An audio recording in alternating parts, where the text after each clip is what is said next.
कभी आपने महसूस किया है कि हम दिन भर कुछ ना कुछ सोचते ही रहते हैं। सोचना बंद ही नहीं होता। कभी भविष्य की चिंता तो कभी पुराने फैसलों का पछतावा। लेकिन फिर भी मन में स्पष्टता नहीं आती। बस दिमाग घूमता रहता है बिना किसी हल के। दोस्तों, अगर आप भी ऐसे ओवर थिंकिंग के चक्कर में उलझे हुए हैं तो डेरियस फॉरॉक्स की यह किताब थिंक स्ट्रेट आपके लिए एक जबरदस्त मार्गदर्शक साबित हो सकती है। लेखक कहते हैं आपके विचार ही आपकी जिंदगी की दिशा तय करते हैं, और जब सोच सीधी होती है तो रास्ता भी साफ दिखाई देता है। तो आज हम स्मार्ट ब्रेन ऑडियो बुक्स पर इस किताब की हिंदी समरी लेकर आए हैं, जहां हम बात करेंगे कुछ ऐसे प्रैक्टिकल विचारों की जो आपको उलझन से निकालकर स्पष्टता की ओर ले जाएंगे। और हाँ, अगर आप इस चैनल पर नए हैं तो स्वागत है दोस्तों। यहाँ आपको मिलेंगी हिंदी में वो सारी ऑडियो बुक्स जिनके जरिए आप अपने दिमाग को एक नए तरीके से प्रशिक्षित कर सकते हैं। तो चलिए बिना देर किए शुरू करते हैं। पहला पाठ है, सोचना बंद करना नहीं है बल्कि उसे नियंत्रित करना सीखना है।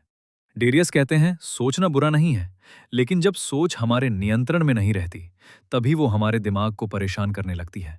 अक्सर लोग कहते हैं मेरा दिमाग बहुत चलता है, लेकिन क्या ये सच में किसी काम का है? लेखक बताते हैं कि ज्यादा सोचना यानी ओवर थिंकिंग एक मानसिक आदत है, और आदतें अभ्यास से बदली जा सकती हैं।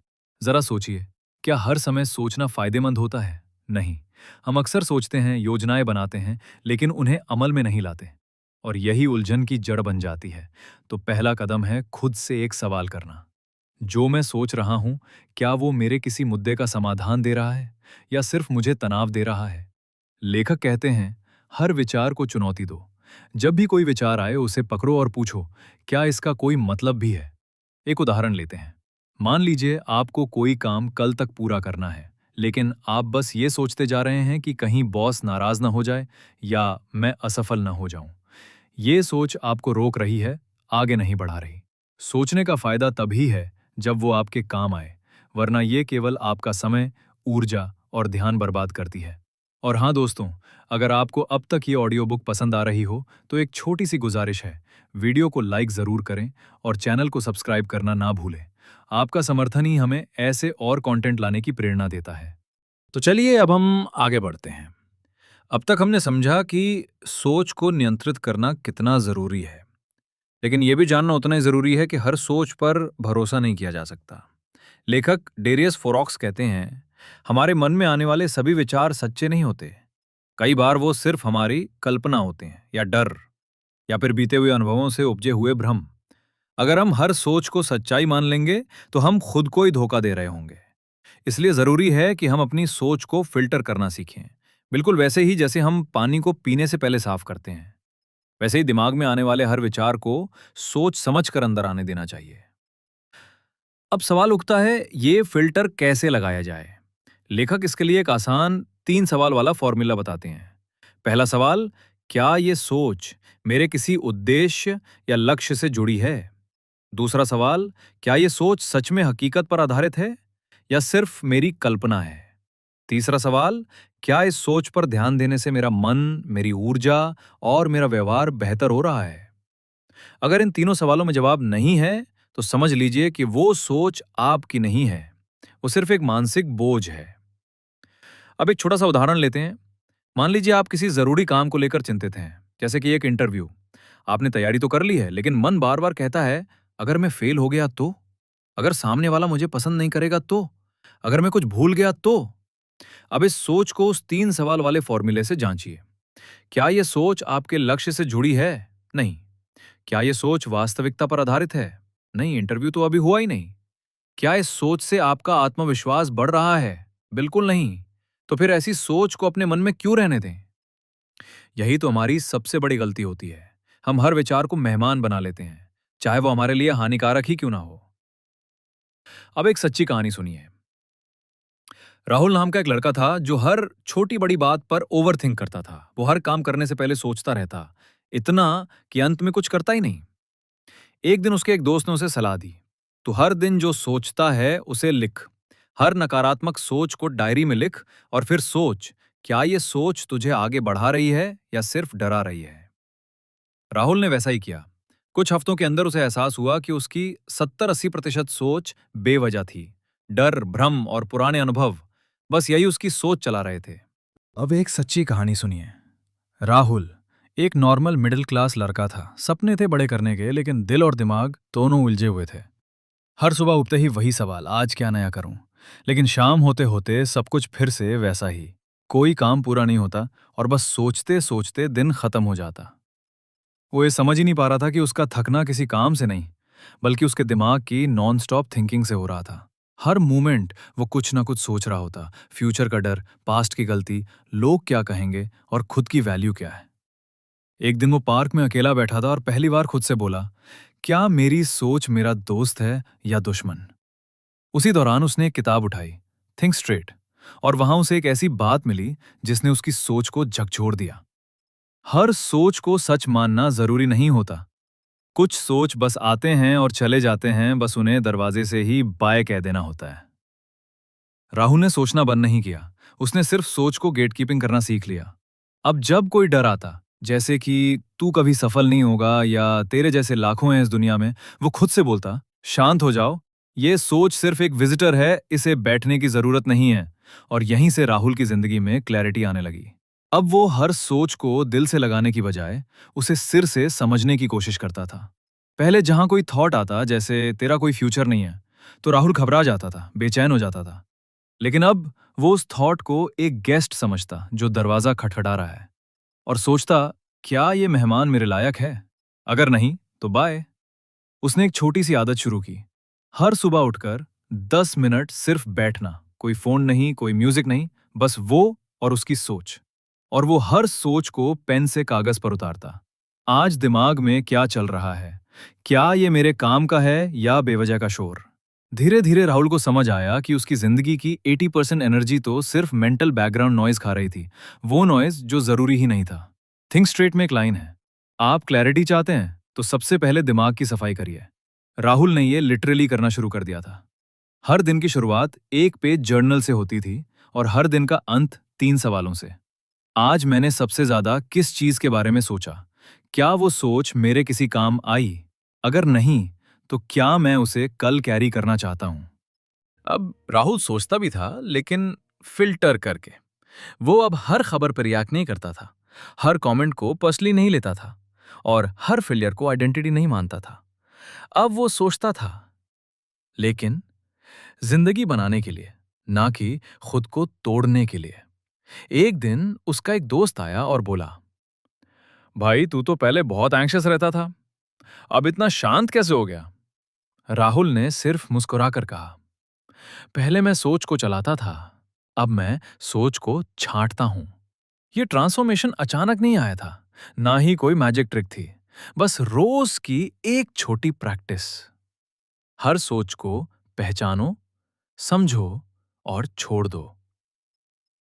थिंक स्ट्रेट यही सिखाती है, क्लैरिटी कोई गिफ्ट नहीं, एक डेली डिसीजन है। अब राहुल की लाइफ में भी नॉइस तो आता था, बट वो उसे समझता था। सोच का गाड़ी चलाने वाला अब वो खुद था। अब राहुल सोच का गाड़ी खुद चला रहा था। लेकिन अगला मोड़ और भी ट्रिकी था, क्योंकि अब लड़ाई अंदर की नहीं, बाहर की थी। हर रोज Instagram, YouTube, WhatsApp, reels, news, हर जगह से आवाजें आ रही थी। तुम्हें मिलियनेयर बनना चाहिए, अगर ये हैबिट नहीं अपनाई तो पछताओगे। देखो कैसे लोग 25 की उम्र में सक्सेस पा रहे हैं। और राहुल जैसे ही इन सबको सुनता, एक कल को फिर से उलझने लगता। वो सोचता, क्या मैं कुछ मिस कर रहा हूं? क्या मैं स्लो चल रहा हूं? क्या सच में बाकी सब मुझसे आगे हैं? यही तो इन्फॉर्मेशन ओवरलोड होता है। थिंक स्ट्रेट में ऑथर डैरियस एक जगह कहते हैं, क्लैरिटी की सबसे बड़ी दुश्मन बेवजह की जानकारी है। राहुल को समझ आने लगा था कि सोच को कंट्रोल करने के बाद अब जानकारी को छांटना सीखना पड़ेगा। उसने सबसे पहले अपने फोन से सारे अननीडेड नोटिफिकेशंस बंद कर दिए। उसने सोशल मीडिया के लिए एक फिक्स टाइम बनाया। और सबसे बड़ी बात, वो अब हर कंटेंट को ऐसे देखता जैसे ग्रोसरी स्टोर में सामान देखता है। क्या ये मेरे काम का है या बस दिख रहा है? अब वो हर ट्रेंड को फॉलो नहीं करता, हर रील को एंड तक नहीं देखता, हर सक्सेस स्टोरी से खुद को कंपेयर नहीं करता।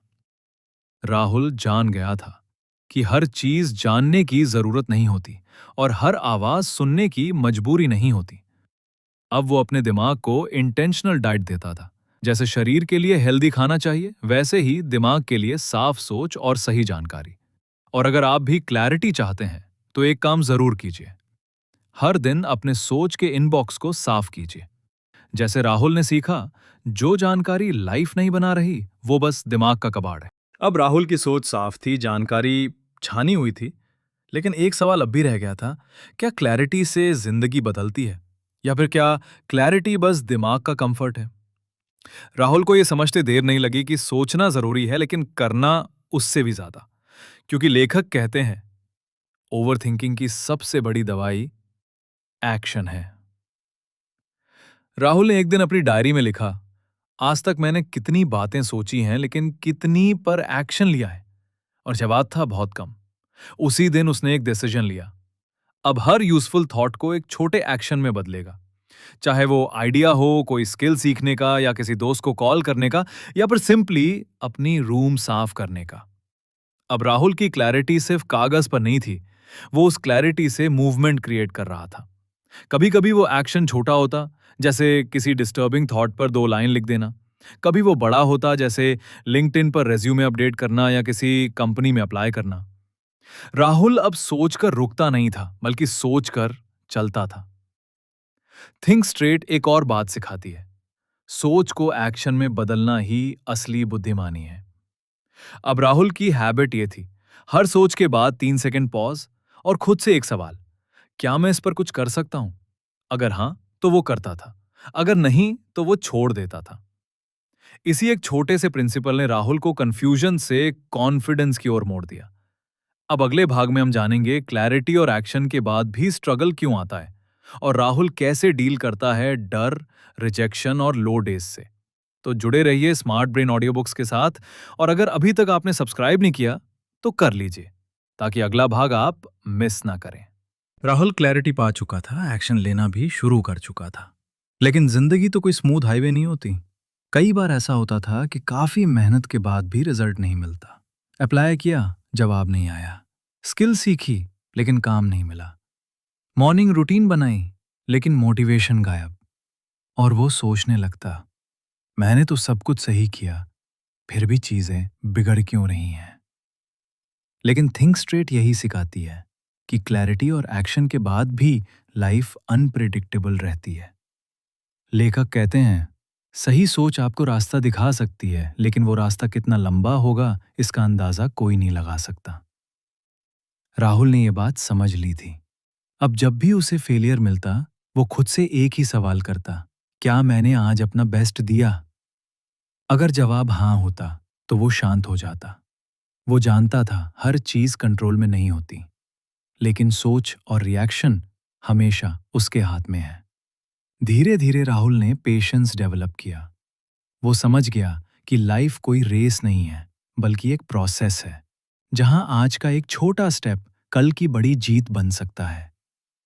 राहुल अब हर दिन के लिए ग्रेटफुल रहने लगा। वो हर थॉट को चैलेंज करता, हर डिस्ट्रैक्शन को पहचानता और हर हार से सीखता। अब वो खुद से compete करता था, दूसरों से नहीं। और यही है थिंक स्ट्रेट की असली ताकत।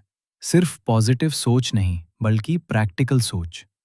ऐसी सोच जो आपको कंफ्यूजन से क्लैरिटी तक, सोच से एक्शन तक, और एक्शन से सेल्फ ग्रोथ तक लेकर जाती है। तो दोस्तों, अगर आप भी राहुल की तरह अपने थॉट्स को समझना, छांटना और संभालना सीख लें, तो यकीन मानिए, आपकी जिंदगी बदल सकती है। क्योंकि जैसा लेखक कहते हैं, हमारी जिंदगी हमारे थॉट्स से बनती है, और सही सोच सबसे बड़ा सुपर पावर है। ये थी थिंक स्ट्रेट की पूरी summary smart brain audio books पर। अगर आपको ये जर्नी पसंद आई हो, तो वीडियो को लाइक ज़रूर करें और चैनल को सब्सक्राइब करना मत भूलिए। कमेंट में लिखिए, मैं अपनी सोच को छांटना सीखूंगा, ताकि हम जानें कि आप भी क्लैरिटी की इस अमेजिंग जर्नी में हमारे साथ हैं।